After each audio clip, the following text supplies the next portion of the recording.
प्रिय भगवत प्रेमी भक्तजनों, मैं डॉक्टर एस पांडे महाराज दयाशंकर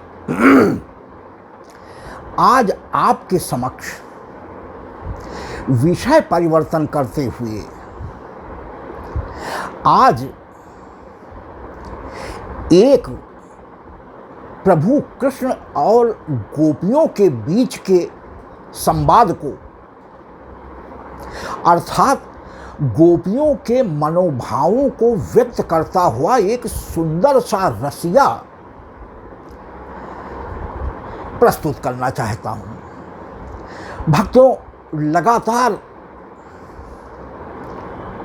विश्व प्रसिद्ध महाभारत की 12 कड़ियां आपके समक्ष प्रस्तुत करने के बाद मेरे मन में ये विचार आया कि गद्य के रूप में चाहे जितना रोचक ढंग से सरल शब्दों में विषय को आपके समक्ष प्रस्तुत किया जाए, लेकिन दुरूह और गूढ़ विषय होने के कारण आपके रस का परिवर्तन बीच बीच में करते रहना बहुत आवश्यक है, जिससे आपकी लालसा महाभारत में यथावत बनी रहे और आपका रस का विषय भी परिवर्तित हो जाए। भक्तों, महारास जो गोपियों के संग शरद पूर्णिमा के दिन हमारे योगेश्वर श्री हरि विष्णु अवतार प्रभु कृष्ण ने किया था, उसकी यादें महारास समाप्त होने के बाद गोपियों के हृदय से गई नहीं। भक्तों, गोपियों के इस निश्चल प्रभु कृष्ण के प्रति प्रेम को अक्सर हम सही ढंग से नहीं समझ पाते हैं। भक्तों, वस्तुतः प्रभु कृष्ण और गोपियों का यह महारास आत्मा अर्थात जीवात्मा और परब्रह्म परमात्मा यानी आत्मा और परमात्मा का मिलन था। भक्तों, ये गोपियां त्रेता युग में जनकपुरी की नारियां, श्री अयोध्या धाम श्री अवध प्रक्षेत्र की नारियां, वनवास अवध के दौरान संपूर्ण भारत की स्त्रियां, जिन्होंने त्रेता में प्रभु को विभिन्न रूपों में प्रभु श्री राम को पाने की अभिलाषा मन में की थी। किसी ने प्रभु राम को अपने पुत्र के रूप में देखा, किसी नारी ने अपने पति के रूप में प्राप्त करने की अभिलाषा जगी, किसी ने प्रभु राम को एक आदर्श भाई के रूप में किसी ने कल्पना की, किसी ने प्रभु श्री राम जी को अपने पिता के रूप में पाने की अभिलाषा की, किसी नारी ने अपने सखा या सहेली के रूप में प्रभु को पाने की अभिलाषा व्यक्त की, किसी ने मित्र के रूप में पाने की अभिलाषा की। तो मर्यादा अवतार होने के कारण हमारे प्रभु त्रेता में तो उन नारियों की वो अभिलाषाएं पूर्ण नहीं कर सके, लेकिन अंतर्यामी होने के कारण मन के भावों को प्रभु ने अच्छी तरीके से समझ लिया था और उन सभी से ये प्रभु ने वादा किया था कि द्वापर में जिस भी नारी ने जिस भी रूप में मुझे चाहा है, मैं पूरा अपना प्रयास करूंगा कि आपकी ये सभी मनोवांछित अभिलाषाएं मैं द्वापर में जब अपनी संपूर्ण 16 कलाओं के साथ युक्त होकर के, जिसमें माधुर्य कला भी होगी, ललित कला भी होगी, तब मैं पूरा करने का प्रयास करूंगा। तो भक्तों, महारास में प्रभु कृष्ण ने जितनी गोपियां थी उतने रूप धर करके, और जिस गोपी ने त्रेता में जिस रूप में पाने की अभिलाषा की है, उस गोपी को उसी रूप में मिले हैं जिसने पुत्र रूप में अभिलाषा की, उसकी गोद में पुत्र रूप में जाकर के खेले हैं। जिसने पति रूप में अभिलाषा की उसको पति रूप में मिले हैं, जिसने पिता के रूप में अभिलाषा की उसको पिता के रूप में मिले हैं, और जिसको भाई के रूप में जिस गोपी ने अभिलाषा की है उसको भाई के रूप में मिले हैं। जिसने सखा के रूप में, मित्र के रूप में अभिलाषा की है उसको मित्र के रूप में मिले हैं। तो भक्तों, अपने हृदय से इस निश्चल समर्पण को सत्य भाव में आप ग्रहण करें, मेरा आपसे ये विनम्र अनुरोध है। गोपियों का यदि शाब्दिक अर्थ किया जाए तो इसमें दो शब्द हैं। गो माने इंद्रियां, इंद्रियों माने उनके विषय, और पी माने पी लेना या इंद्रिय निग्रह। गो माने इंद्रिय और पी माने पी लेना या निग्रह करना या वश में कर लेना, उसका निग्रह करना। तो जिसने अपने सभी इंद्रियों को अपने वश में कर रखा है वही गोपी है।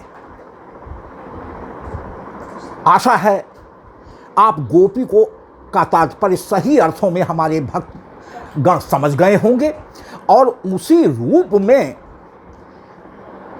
महारास में हमारे गोपेश्वर श्री के सभी गोपियों से मिले हैं। भक्तों, शूर्पणखा जो रावण की बहन थी, दंडिका रण में पंचवटी में वैधव्य जीवन उसके पति के मर जाने के बाद बिता रही थी, लेकिन प्रभु राम के स्वरूप पर मोहित होकर के उसने प्रभु राम को पाने की अभिलाषा की थी पति रूप में। तभी उसने कहा था कि तुम सम पुरुष न मो सम नारी, यह संयोग विधि रचा विचारी। लेकिन मर्यादित अवतार होने के कारण प्रभु राम ने भावनाओं को समझा और उससे मन ही मन ये वादा किया कि मैं इस युग में इस अपने अवतार में तुम्हारी इच्छा पूरी नहीं कर सकता, लेकिन वादा करता हूं कि मैं आपकी इस अभिलाषा को द्वापर में पूरा करूंगा। भक्तों, अहै कुमार मोर लघु भ्राता, प्रभु ने इशारा कर दिया लक्ष्मण की तरफ।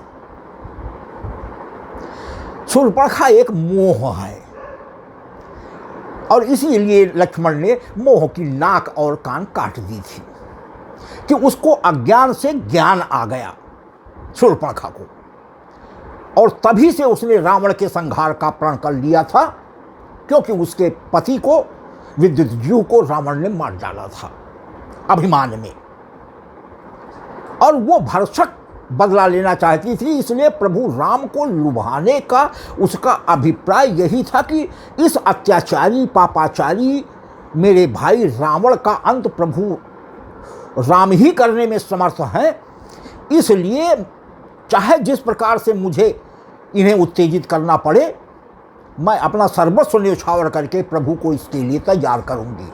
भक्तों, दूसरे अभिप्राय में इस चीज़ को लीजिए और फलस्वरूप कान और नाक कटने के बाद रावण के दरबार में जाकर के भाई से तमामों तरीके की प्रार्थना किया कि भैया तुम्हारे लायक मैंने उन वनवासियों में एक स्त्री को भी देखा जिसके रूप पर मुझे मोहित होकर के मैंने आपके लिए लाने की कल्पना के उद्देश्य से मैं पंचवटी गई थी, लेकिन उन्होंने मेरे नाक और कान काट लिए, उत्तेजित किया गलत बयानी करके। अंदर से वो रावण से बदला लेना चाहती थी और फलस्वरूप युद्ध हुआ और रावण मारा गया। रावण के मरने के बाद भक्तों ऐसा प्रसंग आया है कि चूंकि प्रभु राम को पाने की उसने लालसा कर रखी थी, इसलिए वो ब्रह्मा जी के मंदिर में जाकर के घोर तपस्या की और ब्रह्मा जी से वरदान पाया कि तुम्हारी ये अभिलाषा हमारे प्रभु श्री राम द्वापर में पूरा करेंगे। भक्तों, द्वापर में वही कुब्जा हुई है जिसको प्रभु कृष्ण ने कुबड़ी के नाम से देख करके उसके अंगराग को अपने शरीर पर मान करके धारण किया था और 3 जगह से टेढ़ी उस कुब्जा को, जो पूर्व जन्म की शूर्पणखा थी, एक पैर उसके अंगूठे पर, पैर का अंगूठा दबाया और एक हाथ ठोड़ी पर लगा करके उसको परम सुंदरी दिव्य रूप प्रदान कर दिया। और ये जब उस रूप में वो आई तो उसने अभिलाषा की कि प्रभु, अगर आपने हमें जीने लायक किया है, लोग मुझे चुढ़ाते थे कुबरी है, कुब्जा है, अगर इस स्वरूप में किया है तो प्रभु मेरी कुटिया में मेरा विनम्र अनुरोध है, निवेदन है कि आप आकर के कुछ दिन मेरा आतिथ्य स्वीकार करें, तभी मेरा ये जन्म सफल हो जाएगा। प्रभु ने वादा किया कि मैं अभी तो धनुष यज्ञ देखने कंस मामा का आया हूँ और उससे निपटने के बाद हे सुंदरी, मैं वादा करता हूँ कि जरूर आऊँगा। और भगवान उसके बाद कुबरी के यहाँ गए हैं।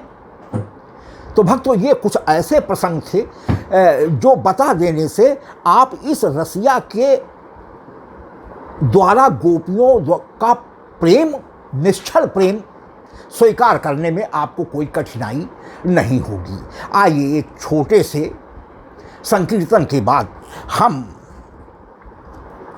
अपने इस पद को आपके समक्ष प्रस्तुत करते हैं।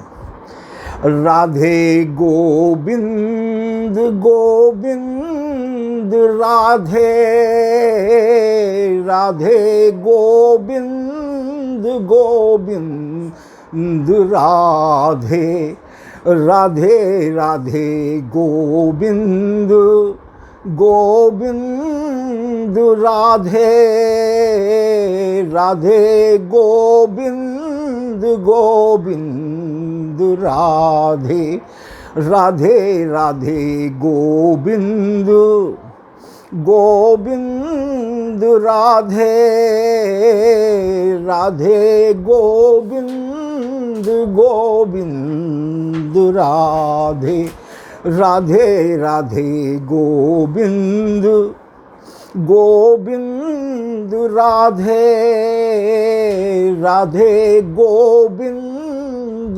गोविंद राधे। धन्यवाद भक्तों।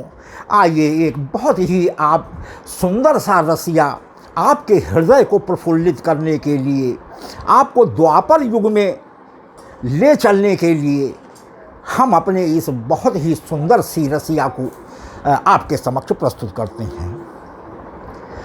कान्हा बंसुरी ना बजाओ आधी रतियन माँ, कान्हा बंसुरी ना बजाओ आधी रतियन माँ, आधी रतियन माँ की सोई सखियन माँ, आधी रतियन माँ की सोई सखियन माँ, कान्हा बंसुरी ना बजाओ आधी रतियन माँ, कान्हा बंसुरी ना बजाओ आधी रतियन माँ। बंसी धुन सुन तन मन सुधि बिसरत, बंसी धुन सुनी तन मन सुधि बिसरत, नींद न आवे हमरी आँखियन माँ, भैया नींद न आवे हमरी आँखियन माँ, कान्हा बंसुरी ना बजाओ आधी रतियन माँ, कान्हा बंसुरी ना बजाओ आधी रतियन माँ। इक इक बोल अमृत रस घोलत, इक इक बोल अमृत रस घोलत, कल ना परत हमरी अखियन माँ, अब कल ना परत हमरी अखियन माँ, कान्हा बंसुरी ना बजाओ आधी रतियन माँ, कान्हा बंसुरी ना बजाओ आधी रतियन माँ।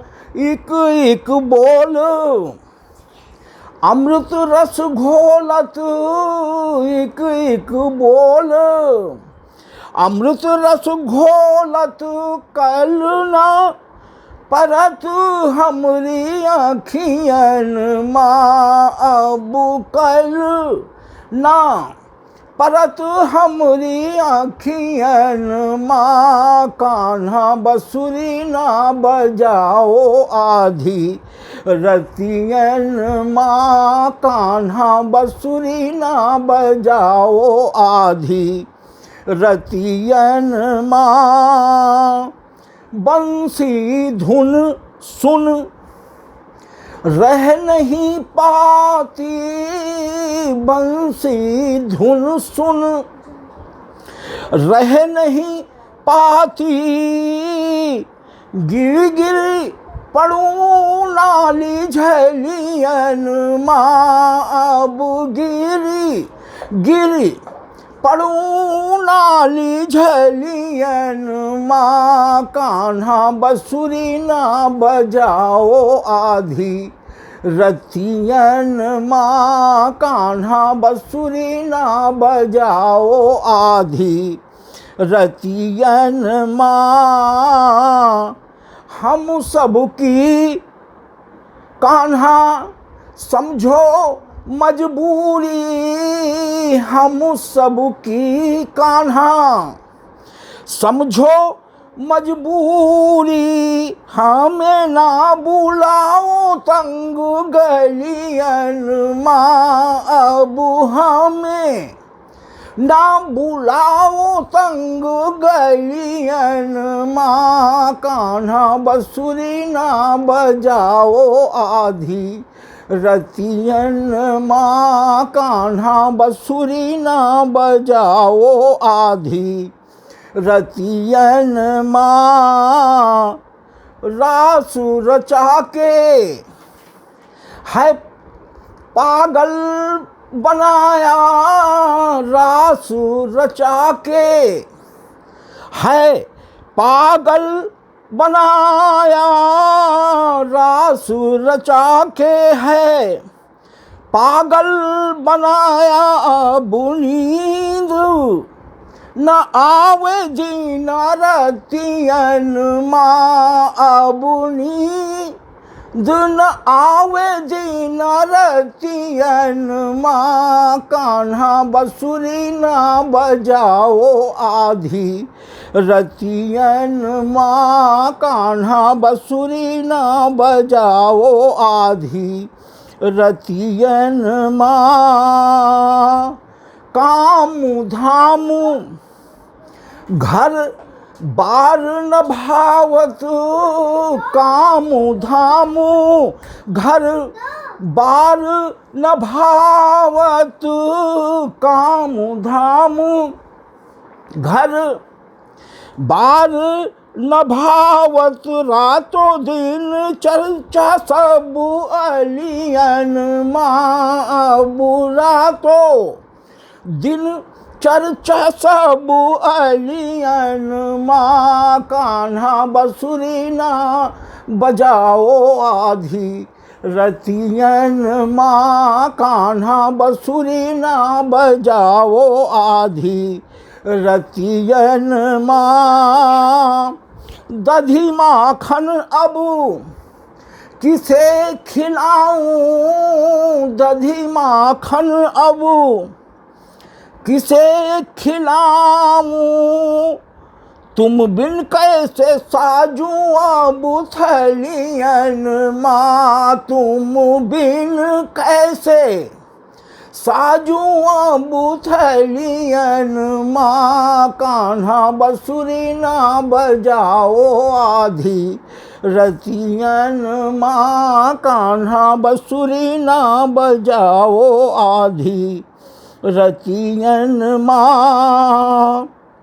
रास से तन मन तुम्ही में रमत है, रास से तन मन तुम्ही में रमत है, तब से ढूंढ रही हूँ सभी रहियन माँ, तब से ढूंढ रही हूँ सभी रहियन माँ। कान्हा बंसुरी ना बजाओ आधी रतियन माँ, कान्हा बंसुरी ना बजाओ आधी रतियन माँ। घर बाहर सब नर और नारी, घर बाहर सब नर और नारी चर्चा चलावे हर बतियन माँ, अब चर्चा चलावे हर बतियन माँ। कान्हा बंसुरी ना बजाओ आधी रतियन माँ, कान्हा बंसुरी ना बजाओ आधी रतियन माँ। तुम तो कान्हा जी सबके हृदय बसत हो, तुम तो कान्हा जी सबके हृदय बसत हो। महकू फैल गई कलियन माँ, अब तो महकू फैल गई कलियन माँ। कान्हा बंसुरी ना बजाओ आधी रतियन माँ, कान्हा बंसुरी ना बजाओ आधी रतियन माँ। दया शंकर कान्हा मुरली के कारण, दया शंकर कान्हा मुरली के कारण हो गए बदनामी ब्रज बसियन माँ, अब हो गए बदनामी ब्रज बसियन माँ। कान्हा बंसुरी ना बजाओ आधी रतियन माँ, कान्हा बंसुरी ना बजाओ आधी रतियन माँ। एक बार भक्तों अंतिम लाइन पर आपकी और कृपा चाहेंगे कि दया शंकर कान्हा मुरली के कारण, दया शंकर कान्हा मुरली के कारण हो गए बदनामी ब्रज बसियन माँ, अब हो गए बदनामी ब्रज बसियन माँ। कान्हा बंसुरी ना बजाओ आधी रतियन माँ, कान्हा बंसुरी ना बजाओ आधी रतियन माँ, कान्हा बंसुरी ना बजाओ आधी रतियन माँ, कान्हा बंसुरी ना बजाओ आधी रतियन माँ। धन्यवाद भक्तों, आपके हृदय को प्रसन्नता प्रदान करने के लिए गूढ़ महाभारत के विषय से रस परिवर्तन करते हुए हमने ये गोपियों की श्री कृष्ण जी के प्रति निश्चल और अप्रतिम समर्पित प्रेम, निष्काम प्रेम को प्रदर्शित करते हुए अपना यह पद आपके समक्ष प्रस्तुत किया है। आशा है आपको मेरे द्वारा प्रस्तुत यह पद भी उसी प्रकार पसंद आएगा जिस प्रकार आज तक आपने हमारे सभी पदों और अन्य वीडियोज को अपना प्यार और आशीर्वाद प्रदान किया है। भक्तों, यदि हमारा ये पद भी आपके हृदय को प्रसन्नता प्रदान करने में समर्थ हुआ तो मैं अपना सौभाग्य समझूंगा। भक्तों, कोई गला इस उम्र में इस लायक नहीं है। मेरे सभी भक्तों से निवेदन है कि जिनके कंठ को भगवान ने सुरीला दिया हो, वो अपने भावों के अनुरूप इन शब्दों को ढालकर नए तरीके से भी इस पद को गाने के लिए स्वतंत्र हैं। भक्तों, मैंने तो केवल भाव दिए हैं शब्दों के माध्यम से। गोपियों के निश्चल प्रेम को दर्शाता हुआ हमारा ये पद यदि आपको पसंद आता है तो कृपया मोबाइल के बाएं किनारे पे ऊपर को अंगूठा दर्शाते हुए निशान को दबा करके लाइक करें, जिसे देखकर मेरा उत्साह कई गुना बढ़ जाता है कि हमारे भक्त को हमारा ये पद, प्रभु की यह लीला वास्तविकता में हृदय से पसंद है। और भक्तों, एक चिन्ह छोड़कर एक शेयर का निशान होता है, उसे भी दबा दें, जिससे आप के शेयर कर देने से आपके हित मित्र बंधु परिचितों के मध्य भी मैं अपने इस पद के माध्यम से प्रभु की कृपा पहुंचाने में समर्थ हो जाऊं। और भक्तों, सबसे अंत में शब्दों में लिखा हुआ SUBSCRIBE सब्सक्राइब शब्द होता है, उसे भी दबा दें, जिससे भक्तों दो फायदे होते हैं। एक तो सबसे बड़ा फ़ायदा मुझे होता है कि लगातार इस घोर कलयुग में भी हमारे प्रभु के लीलाओं के गुणगान को सुनने वाले भक्तों की संख्या लगातार बढ़ती जा रही है। और भक्तों, दूसरा सबसे बड़ा लाभ आपको होता है कि प्रति 9वें दिन या 10वें दिन कोई अपरिहार्य स्थिति पड़ गई तो वो 10वें दिन भी आप जोड़ सकते हैं। बहरहाल 9वें और 10वें दिन के बीच में निश्चित रूप में मैं प्रयास करता हूँ कि नया हमारा वीडियो आप के सुनने के लिए उपलब्ध करा सकूं। भक्तों, इसलिए निश्चित अवधि नहीं बता सकते, अगर जल्दी तैयार हो गया तो 9वें दिन भी हम आपको उपलब्ध करा देते हैं, अन्यथा 10वें दिन तो हर हालत में मेरा प्रयास होता है कि आपके लिए मैं अपना पद दे सकूं। भक्तों, मुझे पूरा विश्वास है कि हमारे इस पद को भी आपका वही प्रेम और आशीर्वाद मिलेगा। आपकी कृपा का मैं हृदय से आभारी हूँगा। बहुत बहुत धन्यवाद।